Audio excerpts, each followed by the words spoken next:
I'm honored to be here today with Suzanne Marie, a recent graduate of Moreland University, who in May of this year completed the Teach Now teacher preparation program with a master's degree in education, specializing in teaching multilingual learners. Tell us about your journey into education and how you came to study with Moreland University. I'm a Native American woman. I'm Métis Canadian is the proper classification. My mother was Cree and my father Russian. So the interesting thing is I grew up in a one-room classroom in this community. And some years we would have as many as 27 students, all multi-grades.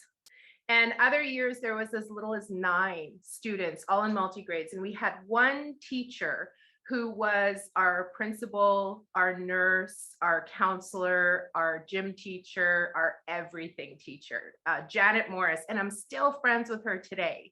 And I kind of lost my way a little bit as a teenager. I went through a lot of teen angst and had a lot of issues and problems in that time in my life. And then I became a young parent. So everything just kind of got muddled in my life. And it was a very trying time. And so when I became a parent, that's when I decided I needed to go back to school. I was a high school dropout at that time. And so I thought, okay, I need to get it together. I'm not going to be a statistic.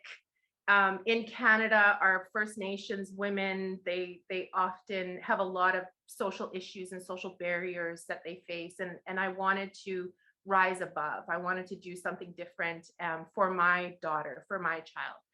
And so I applied to go into a Bachelor of Education program at our University of Saskatchewan, and I wasn't accepted.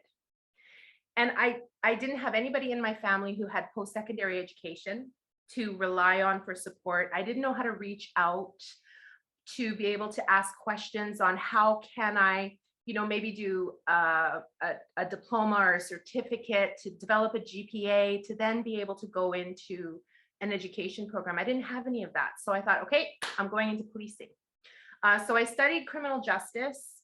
And then once I did that, I decided there's so much more that we can be doing. Policing is like a response. It's a much needed service, but it's a response to the issues that we have in our communities and our society. I want to be the one who's helping kind of, in the preventative side of things. That's where real meaningful connection happens, right? And so I went into mediation and restorative justice practices, and I opened my own consulting business. So the only people who would let me in the door were the youth detention centers, so the baby jails, and the alternate schools. My people, right? My kids, the children who I recognized because I was in that situation. And so I'm like, all right, let's do it. So I showed up at the youth detention center the first time, not knowing what to expect. I mean, I studied criminal justice and everything, but I'd never been in a jail before, right? And these kids were high risk offenders. They were very violent. They had done horrific things to their families, their community members, right? And so I show up there and I get to the gate and I have all my pencils and crayons and everything, and we're gonna have fun, all my handouts.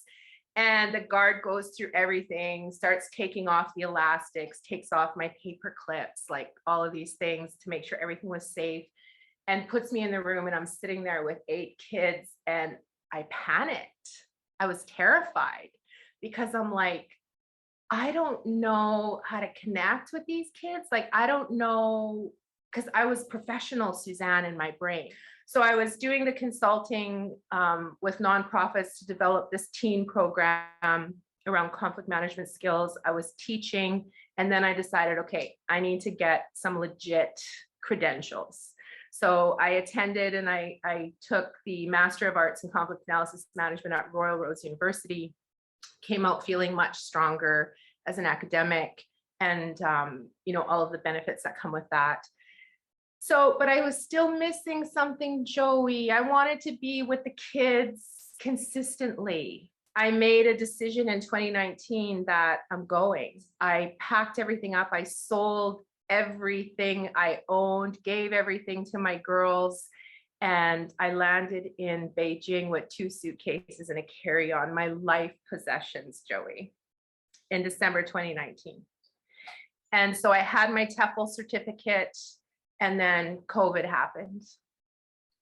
And I thought, well, I need to invest in something for my education. I know I would like to do a PhD one day, but I'm like, I want to round out my master's degree a bit. So I contacted Moreland again.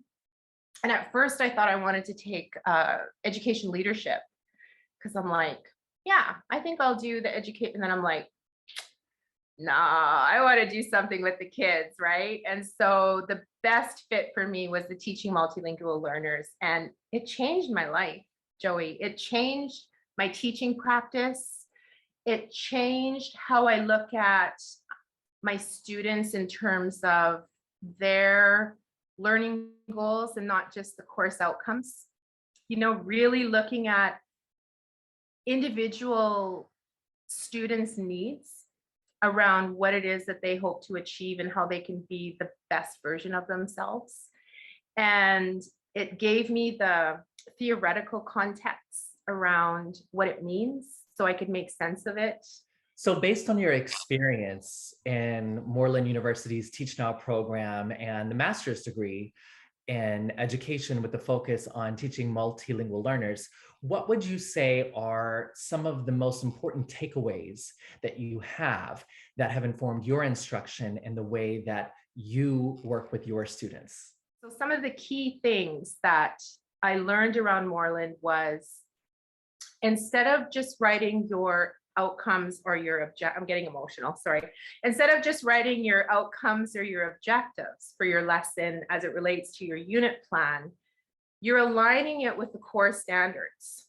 And, you know, the core standards then pare down. You just unpack those standards and you pare it down. So that was one piece that really opened my eyes, because I was always an analytical thinker. Like, I did a lot of consulting around strategic planning and developing projects, but this took it a step further, where you were able to really pare down what students will learn and then how you can best meet those learning needs or expectations for that student, all things considered.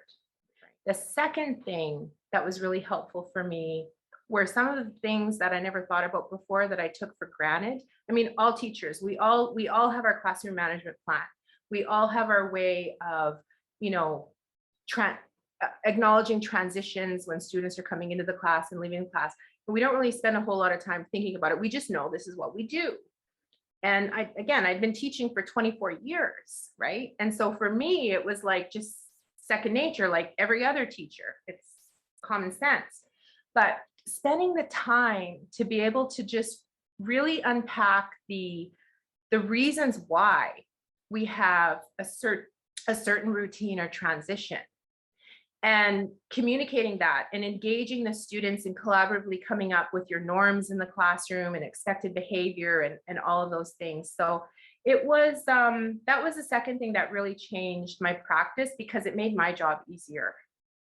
So when my students are a part of, again, going back to the conflict management, when they're a part of the solution, they now become the ambassadors to manage it, all things considered, like with my role in the classroom. So that was something that really helped me around my classroom management. And again, having taught for 24 years and learning this, I was like, man, why didn't I take this program before? It would have made my life so much easier, right?